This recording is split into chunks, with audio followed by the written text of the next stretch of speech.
हमें संकल्प ले लेते हैं कि हमें समाज को श्रेष्ठ बनाना है, परोपकार की भावना आ जाती है, परमार्थ की भावना आ जाती है, तो फिर शक्तियां, परमात्मा की शक्तियां उसके साथ में जुड़ जाती हैं। और स्त्री, इस रामचरितमानस में भगवान के इस प्रकरण में स्त्रियों का बहुत बड़ा सहयोग रहा है। ज्यादातर सहयोग स्त्रियों का ही रहा है। तो इन वानरों को अपनी तप शक्ति के द्वारा उसने सिंधु तट पे पहुंचा दिया। वहां पर खड़े खड़े देख रहे हैं क्या किया जाए, कैसे किया जाए। इतना लंबा समुद्र है, पता नहीं उस तरफ क्या है, कैसे जाए। सब विचार में बैठे हुए थे, तो इन्होंने कुछ बिछा लिए और उसी पर बैठ गए। अस कही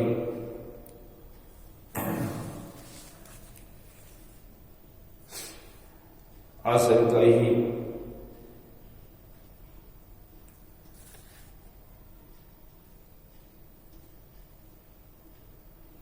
अस कही लवन सिंधु तट जाई, बैठे कपि सब दर्भ डसाई।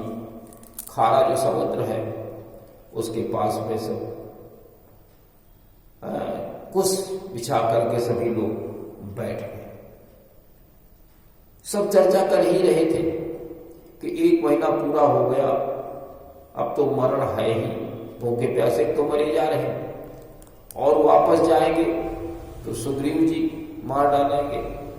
अब तो मरण ही मरण दिखाई दे रहा था। ये सब चर्चा कर ही रहे थे। तो वहीं पर कंदरा में संपाति रहता था, जो जटायु का भाई था। दोनों भाई सूर्य पर जाने के लिए उड़े, तो दोनों लोग कुछ दूर साथ साथ गए, लेकिन जटायु वापस आ गया, उसकी हिम्मत नहीं पड़ी। ये आगे और ऊपर उड़ा तो इसके सब पैर, पंख सब जल गए और नीचे गिराया करके। तब से ये कंदरा में रह रहा था।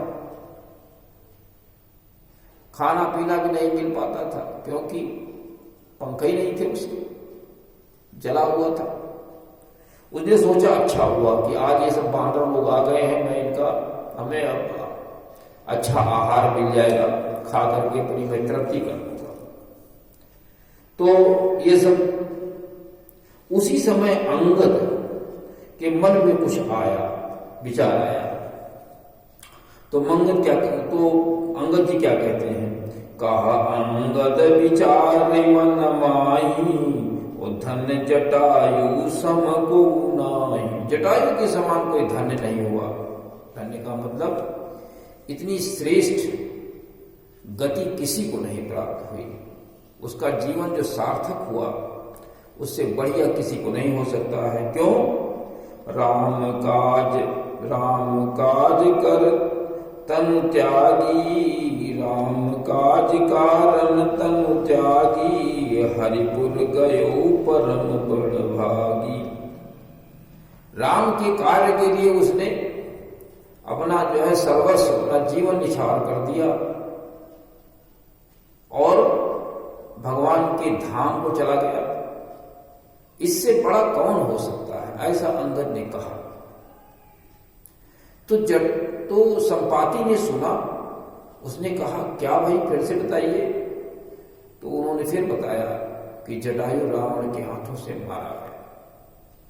बड़ा दुखी हुआ। उसने बताया हम 2 भाई थे,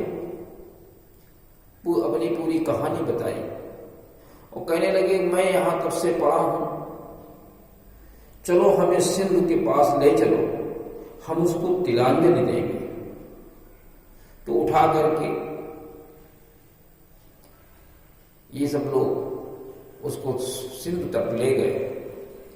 तो उसने अपनी तिलांजलि दी, जैसे दी हो, चोंच से ही जल भर करके उसको दिया होगा। और क्या किया होगा? हाथ पैर तो उसके है नहीं, 2 ही पैर होते हैं। तो वो कहता है मोहि लय चलो सिंधु तट देव तिलांजलि ताहि, और बचन सहाय कर बिमें पैहु खोजहु जाय, बचन सहाय कर बिमै, पैहु खोजहु जाय। मैं तो बूढ़ा हो गया, मेरे शरीर में बल नहीं रहा, पंख सब जले हुए हैं, लेकिन मैं वचनों से आपकी सहायता करूंगा। हमें सिंधु तट पर ले चलिए, मैं अपने भाई को तिलांजलि दूंगा और अपने वचनों से मैं सहायता करूंगा। आप जिस खोज में निकले हैं, सीता जी की खोज में निकले हैं, आप उन्हें पा लें। ये उसने इन लोगों से कहा तो कुछ साहस बना। तो उसने बताया कि जब मैं यहां गिरा था ऊपर से, तो ये एक चंद्रमा मुनि थे, उनको बड़ी दया आई। तो उन्होंने हमसे कहा कि ये तुम्हारे पंख ये त्रेता में जगेंगे। जब राम जी त्रेता में उनका जन्म होगा तो राक्षसों का राजा उनकी पत्नी का अपहरण कर लेगा, सीता का, और तो दूत खोजने को आएंगे। जब आप दूतों को देख लेंगे तो आपके पंख जगने लगेंगे और जगाएंगे, फिर आप उसी प्रकार के हो जाएंगे जैसे थे। आज मैं देख रहा हूं यही वो समय आ गया जो चंद्रमा मुनि ने कहा था। और उन्होंने ये भी कहा था कि सीता को तुम दिखा भी देना। उन्होंने ये भी कहा था सीता को दिखा भी देना। तो सीता को मैं तो देख रहा हूं, यहां पर बैठी हुई है और बहुत ही चिंता के रूप में डूबी हुई है, और वो अशोक वन में बैठी हुई है। तो वो क्या कहता है, वो ये बता रहा है कि मैं सीता को देख रहा हूं, क्योंकि हमारी दृष्टि बहुत दूर तक जाती है, गीधहि दृष्टि अपार, बहुत दूर तक जाती है, आप नहीं देख पा रहे हैं। मैं सीता को देख रहा हूं बैठी हुई। वो क्या कहता है, गिरि त्रिकूट ऊपर बस लंका, तहरा रामन सहजय शंका। त्रिकूट पर्वत है, उसी के ऊपर रावण का किला बना हुआ है, वहीं पर वो रहता है, वहीं पर लंका बसी हुई है त्रिकूट पर्वत पर। और रावण बहुत सहज स्वभाव से बिल्कुल निडर है और वो आराम से रह रहा है वहां पर। और तहां अशोक उपवन जा रही, सीता बैठी सोच कर आई, सोच रत आई। तहां अशोक उपवन जा रही, सीता बैठी सोच रत आई। वहां पर अशोक वन है, अशोक वाटिका है, वहां पर, वहीं पर सीता जी रहती है।